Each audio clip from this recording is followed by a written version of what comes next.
페인 앤 글로리에 대해서 리뷰하도록 하겠습니다. 페인 앤 글로리는 각본 감독을 페드로 알모도바르라는 스페인의 거장이 다시 연출한 영화입니다. 출연은 안토니오 반데라스, 페넬로페 크루즈로 아주 익히 알려져 있는 스페인의 유명한 배우 두 명이 나오고요. 그 외에 애시어 엑센디아, 레오나르도 스파리글리아, 노라 나바스 등 모두 이제 스페인어권 배우들이 출연하고 있어요. 알모도바르 감독은 일반 상업 영화계의 일반 관객들은 낯설 수 있습니다만 이 아트하우스 계열에 좀 관심이 있는 관객분들이라면 너무나 유명한 분이죠. 이미 일찍이 80년대에 마타도르나 신경쇠약 직전의 여자, 욕망의 낮가밤 이런 작품들을 통해서 자기만의 독특한 색채와 개성을 펼쳤던 욕망과 혼란, 그 다음에 이제 혼돈, 성장, 사랑 이런 것들이 막 뒤섞여져 있는 이 스페인 영화 특유의 색채를 펼쳤던 그런 감독이라고 할 수 있습니다. 그의 이제 그 영화들이 이제 21세기에 들어서면서 좀 성숙기에 접어들게 되는데 99년도에 나온 내 어머니의 모든 것에서 이제 되게 감동적인 영화를 보여주었죠.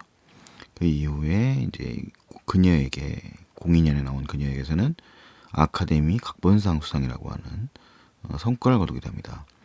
그 외에도 자전적 이야기인 나쁜 교육, 그다음에 귀향, 06년 영화입니다. 브로큰 엠브레시스, 내가 사는 피부, 줄리에타, 지금 현재 이제 이 영화 페인 앤 글로리까지 굉장히 많은 작품을 연출했고 또 그 중에 상당히 많은 명작 걸작들을 만들어낸 감독이죠. 이 페드로 알모도바르는 이제 소위 말하는 오테르 이론, 작가 이론에 아주 적합한 인물이에요. 독특한 색채와 독특한 이야기 구조, 현실과 마술적 세계 판타지를 오가는 그런 서사 구조라든가 이런 부분들, 그리고 이제 매력적인 음악, 미장센 등을 통해서 아주 감각적인 영화들을 많이 보여줬던 감독이죠. 이 페인 앤 글로리는 그가 연출한 영화들 중에서도 가장 사적인 영화에 가까운 영화입니다. 일단은 이 페인 앤 글로리에서 안토니오 반데라스가 연기하는 살바도르 말로라는 인물은 영화 감독이에요. 심지어 이 살바도르 말로는 어머니에 대한 깊은 애정을 가지고 있는 인물이고 동시에 또 성적 정체성이 동성애자 이라는 측면에서도 페드로 알모도바르와 매우 연결되는 인물입니다. 즉 이 영화에서 등장하고 있는 스페인의 거장 살바도르 말로라는 인물은 페드로 알모도바르의 반쯤은 페르소나에 해당되는 인물이죠. 이 영화의 일단 줄거리 살펴보도록 하죠. 살바도르 말로는 일찌감치 스페인 영화계의 거장으로 등극한 아주 유명한 감독입니다. 하지만 이제 그는 2년 전에 요통을 앓아가지고 수술을 했고요. 그 이후에는 각종 질환에 시달리고 있기 때문에 고통 속에서 특별한 작업을 진행하지 못하고 있어요. 더구나 그의 마음을 괴롭게 하는 것은 그가 사랑에 맞지 않았던 4년 전에 돌아가신 어머니의 이런 상실감 같은 겁니다. 그래서 결국 지금 그는 큰 저택에 혼자 살고 있고요. 작업을 할 수 있는 능력들, 끄적거린 낙서 같은 파일들이 컴퓨터에 널려 있습니다만 그것을 구체화해서 영화로 만들지는 못하고 있습니다. 그는 스스로 영화화되지 못하는 것에 대해서는 가치가 없다고 여기는 아주 천상 영화 작가인 거죠. 어쨌든 간에 이제 살바도르 말로는 그렇게 이제 삶을 버텨나가고 있는 중인데 30여 년 전에 감독했던 영화가 리마스터링 되면서 아카이브에서 재상영 되면서 그 영화에 출연했던 알베르토라는 배우와의 관계를 좀 회복할 필요성을 느끼게 됩니다. 알베르토는 자신의 이제 디렉션을 갖다가 거부하고 좀 자기만의 독창 세계를 가면서 이 연출자였던 살바도르 말로하고는 척이 져서 30여 년간 거의 연락을 하지 않죠. 우연한 기회에 만난 어떤 여배우를 통해서 이 알베르토와 연락을 하게 된 살바도르. 하지만 이제 그는 우연한 기회에 이 알베르토가 하고 있는 헤로인 헤로인의 세계에 좀 참여하게 되고 이 헤로인에 빠져들게 되면서 자신의 이제 기억들을 돌아보게 됩니다. 영화에서는 이것이 이제 환각 상태에서 벌어지는 건데 일종의 입구죠. 장치에 해당된다고 할 수 있을 것 같습니다.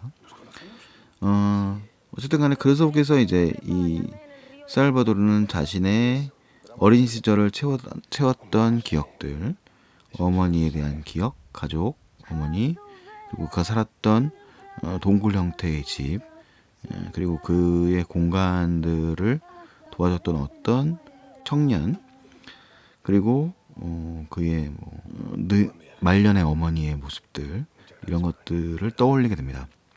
그러니까 이 영화에서 재밌는 점은 이 영화는 현 시점이 연대기적으로 진행되고 있는데 말해서 이 살바도르 말로라는 인물이 떠올리는 기억들은 연대기 순이 아닙니다. 즉 이 영화는 내러티브적인 완성을 어떤 이제 일관된 스토리를 완성한다기보다는 이 살바도르 말로라고 하는 영화 감독인 예술가의 그를 구성하고 있는 예술적 요소들을 돌아보는 데 관심을 두고 있는 영화입니다. 그것은 이제 감독인자 각본을 쓴 페드로 알모도바르가 자신의 영화 세계의 어떤 부분들, 과거의 기억들, 정체성인 부분들을 찾아내는 기억들인 거죠.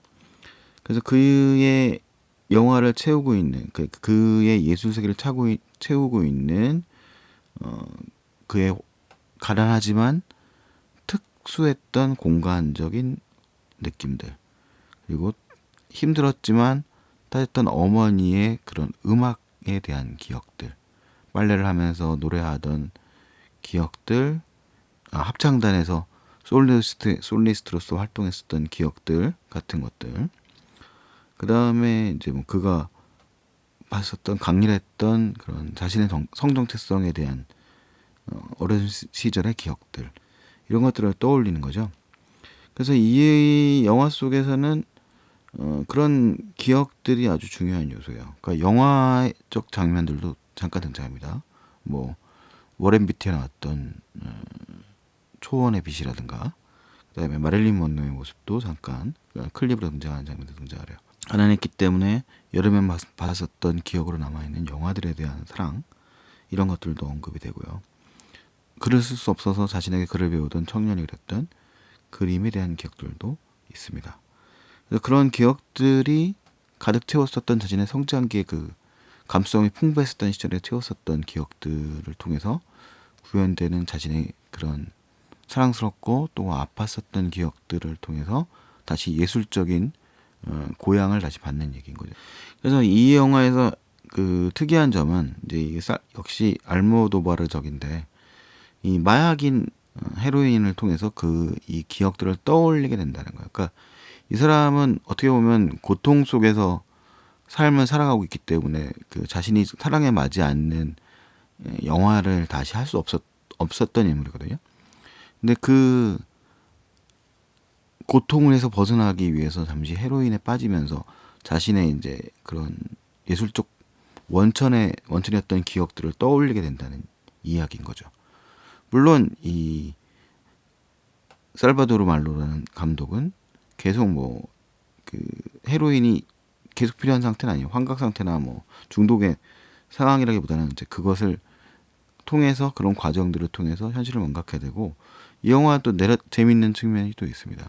그러니까 이 사람이 사랑에 맞지 않았었던 이제 상실되었던 기억들만 마주하고 있는 것이 아니라 이 사람이 또 지났던 옛날 과거에 물론 동성인 연인을 만나게 되면서 자신의 삶을 또 돌아보게 되는 계획이죠. 그러니까 우연치 않은 기회에 30여 년 전의 30여 년 전에 영화를 했지만 사이가 나빠져서 헤어졌던 배우와 만나게 되면서 그가 요구했던 우연히 발견했던 자신의 그 써놨지만 정작 뭐 이것을 갖다가 작품을 만들지 못하겠다고는 엄두를 내지 못하고 있던 작품이 공연이 되고, 그 속에 담겨져 있는 자신에 대한 그 기억들이 과거의 연인에게 발견이 되면서 그는 이제 기적적으로 예술의 세계를 다시 펼칠 수 있는 힘을 얻게 됩니다. 그래서 이 페인 앤 글로리는 어떤 기승전결을 갖춘 완성된 이야기 구조를 갖추고 있다기보다는 철저하게 살바도르 말로라고 하는 개인적인 인물의 기억들과 내적 변화, 그러니까 영화를 만들 수 없는 무기력한 상태에서 다시 영화를 만들 수 있게 되는 그런 이제 내적 변화를 과거와 현재를 오가면서 그런 형태로서 내러티브를 완성짓는 독특한 구성을 가지고 있는 영화입니다. 근데 그 과정에서 펼쳐지는 기억들과 모티브들, 음악과 그림과 뭐 그런 사람들의 관계와 사랑과 추억의 모습들이 아주 다채롭게 묘사되고 있기 때문에 역시 이 페드로 알모도바르라고 하는 매력적인 영화 감독의 세계를 아주 마음껏 느낄 수 있는 영화라고 생각이 됩니다. 뭐 그런 측면에서 영화를 좀 보실 때 그런 줄거리보다는 그 감독의 이 등장인물, 이 안토니오 반데라스가 칸네 영화제 남우주연상을 수상하기도 했고요. 이 안토니오 반데라스는 역시 가장 최고의 연기들은 그가 출연하고 있는 스페인어 영화들에서 최고의 연기를 보여줘요. 일찌감치 이 알모도바르의 작품에 출연하면서 세계적 명성을 얻게 되고 헐리우드에서 지금은 살고 있을 거고 할리우드에서 명성을 계속 이어간 사람이지만 이 안토니오 반데라스 그리고 그의 어머니 역할을 하는 페넬로페 크루즈의 최고의 연기들은 항상 알모도바르를 비롯한 스페인어 영화들에서 최고의 연기를 보여줍니다. 특히 알모도바르의 영화에서. 이 영화에서 반데라스의 힘없고 늙어가는 그런 연기들은 아주 일품이에요.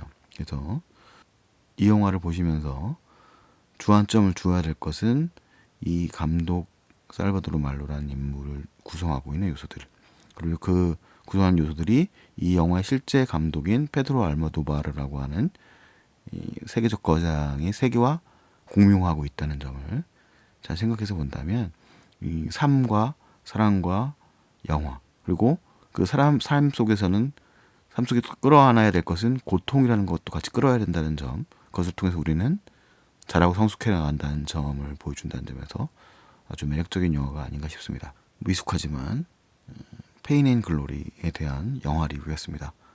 이상 소망 50일이었습니다. 다음에 또 만나도록 하죠. 안녕히 계세요.